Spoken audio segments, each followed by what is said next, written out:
Okay, this is the Singer. This is almost an industrial strength machine. It appears to have two speeds, turbocharged and supercharged. I did a video a little while ago demonstrating the patterns on here. I can't see what I'm doing. I have to flip the viewfinder around. And you can see the red thread here maybe. So there's a red thread. It's just a straight line stitching. I wouldn't say straight line compared, if you look at what I'm doing, there are flaws. It may be because of all this material that I'm going through.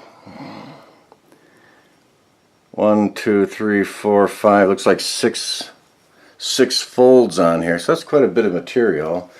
And the last thing that I did was I put a piece of thin apparel leather. I'm going to try to make a pair of gloves. I got a bunch of leather that I was going to make a seat, an interior out of in my car.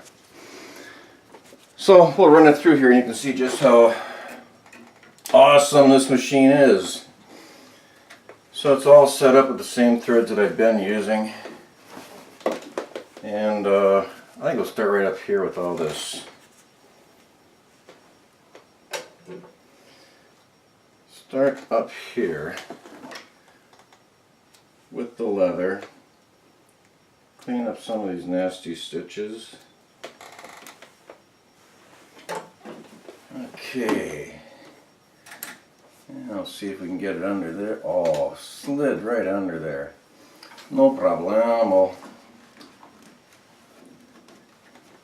Come on, baby. Work with me. Okay, there it is. Not sure what kind of stitch this is. Gonna be a surprise. Okay, so we'll hold on to this thread. Not that we need it. It's so tight under there. Okay, this is a zigzag.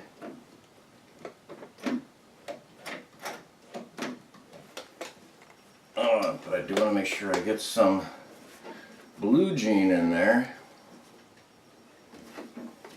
Okay, here we go.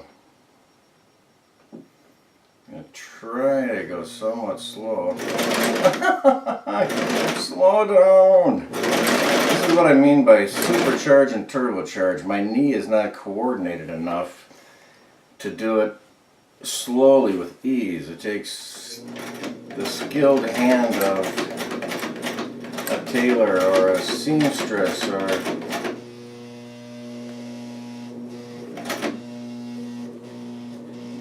now I've got it too slow. Come on. Oh, dude, slow down. What's your rush?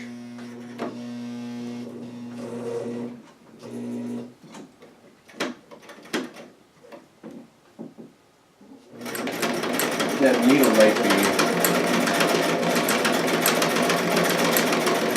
old and dull.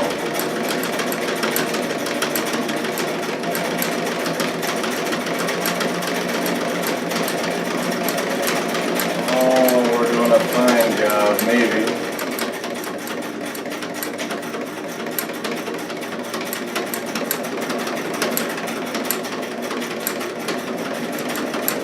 Okay, now I'll just put it in reverse, lock those threads into place. Oh, sweet. And we'll drop the needle back into place. And now we'll just come back with a straight stitch. Well, I don't know about a straight stitch. I'm going to try to run it right down here parallel with another.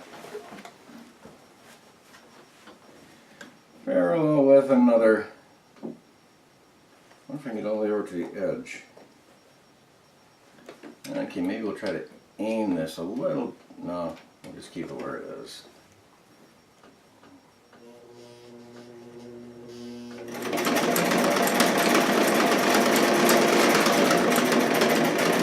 Oh. Sometimes it appears to need a little bit of coaxing because I don't know why. I'm new to sewing, so I don't know why it does the things that it does when it does.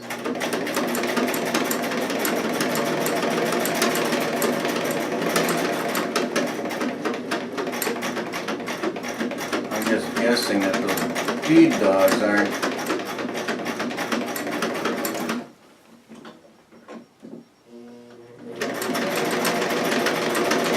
doing what they're supposed to.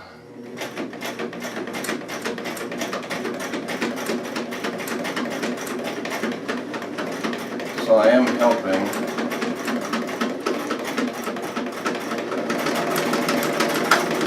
Oh, it doesn't like climbing up that leather. Or something else happened.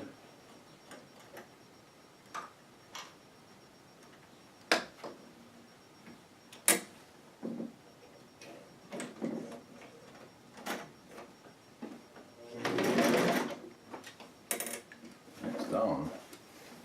Oh, and it also doesn't like, I'm thinking, yeah, an uneven surface. Yeah, I'm going to say that needle is a little tired, or maybe we're just getting a little bit too much material under here. So we'll have to guide it a little bit.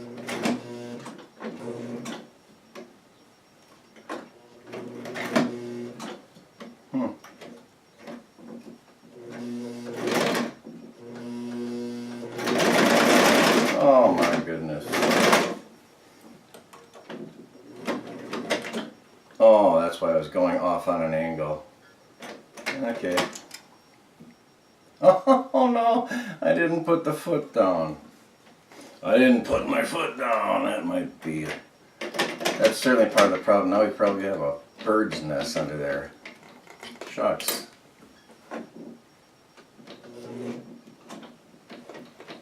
Okay. That doesn't want to work. Needle doesn't want to come up. There we go. Now what would really rock is if this machine would just let me play, and it did. Look at that. It still didn't bird's nest under there. Oh my. Oh my. Yeah, I don't know where that came from.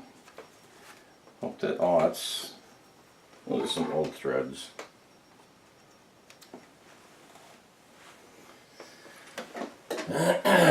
Okay. And I can't see what I just ran. This is part of it, I believe. Yes. Right here, I wonder if we can see this. Here's the thread.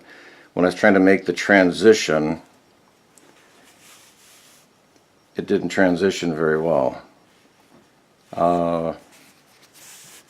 So maybe that maybe this sewing is fine for the purpose that you're sewing. It sure seems to be strong enough to go through all of this material, but it does skip a beat every now and again.